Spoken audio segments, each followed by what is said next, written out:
அண்ணா சாலையில் நடைபெற்று வரும் மேம்பால பணிகளுக்காக போக்குவரத்து மாற்றம் செய்யப்பட்டுள்ளதால் தேனாம்பேட்டை முதல் ஜிமினி மேம்பாலம் வரை கடும் போக்குவரத்து நெரிசல் நிலவி வருகிறது. சென்னை அண்ணா சாலையில் மாநில நெடுஞ்சாலைத்துறையால் 3 கிலோமீட்டர் தூரத்திற்கு மேம்பால பணிகள் நடைபெற்று வருகிறது. இதனால் சைதாப்பேட்டையில் இருந்து அண்ணா மேம்பாலம் நோக்கி செல்லக்கூடிய வாகனங்கள் எல்டாமஸ் சாலை சந்திப்பில் இடதுபுறம் திரும்பிவிடப்படுகிறது. இந்த வாகனங்கள் தியாகராயர் சாலை, மாப்போசி சந்திப்பு, வடக்கு போக் சாலையில் வலதுபுறம் திரும்பி விஜயராகவ சாலை வழியாக அண்ணா சாலையை அடைய முடியும்.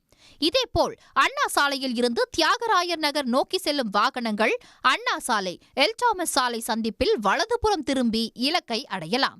தற்பொழுது செய்யப்பட்டுள்ள இந்த மாற்றத்தால் ஏற்படும் கடும் போக்குவரத்து நெரிசலால் வாகன ஓட்டிகள் கடும் சிரமத்திற்கு உள்ளாகியுள்ளனர். மாற்றி விட்டுருக்காங்க. அதுக்கு முன்னாடியே சம் ஒர்க் நடக்கும், பிரிட்ஜ் ஒர்க் நடக்கிறதுனால நெரிசலாகவே இருக்குது. நந்தனம் சிக்னல்லேருந்து இது வரைக்கும் ரொம்ப டிராஃபிக் ஆகுது. இதே ஒரு 30 மினிட்ஸ் ஆகிடுது. நம்ம இதை கிராஸ் பண்ணுறதுக்கு ரொம்ப டிலே ஆகுது. பைப்பில் வரோம் நாங்கள் எல்லாம் ஓரளவுக்கு போயிடுவோம். 10 நிமிஷம் கிளம்பி போயிடுவோம். நாங்கள் மவுண்ட் ரோடுக்கு போயிடுவோம். ரொம்ப கஷ்டமாக இருக்குது வரதுக்கு. தெரியல, சுத்தமாக தெரியல. நாங்கள் குத்தமாக கேட்டு தான் வரோம். நாங்களே போகிறோம்.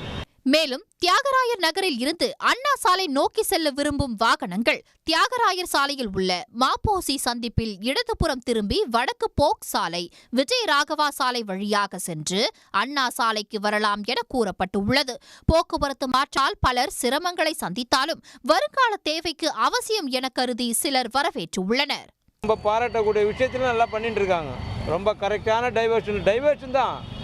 இப்போ நீங்கள் என்ஜின் ஆஃப் ஒரு இடத்துல இப்போ சிக்னலில் நின்று போகிறதோட அது கொஞ்சம் மூவ் பண்ணி போயின்னு இருக்குது பாருங்கள். அப்படியே மூவ் ஆகினே இருக்குது பாருங்கள். லாக் ஆனதான் ப்ராப்ளம். கொஞ்சம் லாக் அப்படி கொஞ்சம் அட்ஜஸ்ட் ஆகும். அதுக்கப்புறம் ரெடி ஆகிடும். எதிர்காலத்தில் ஏற்படக்கூடிய போக்குவரத்து நெரிசலை தவிர்க்கும் விதமாகவே இந்த மேம்பால பணிகள் நடைபெறுகிறது. அதே நேரத்தில் தற்போதைய போக்குவரத்து மாற்றத்தால் ஏற்படக்கூடிய நெரிசலை சரி செய்வதற்கான பணியிலும் போக்குவரத்து காவலர்கள் ஈடுபட்டுள்ளனர்.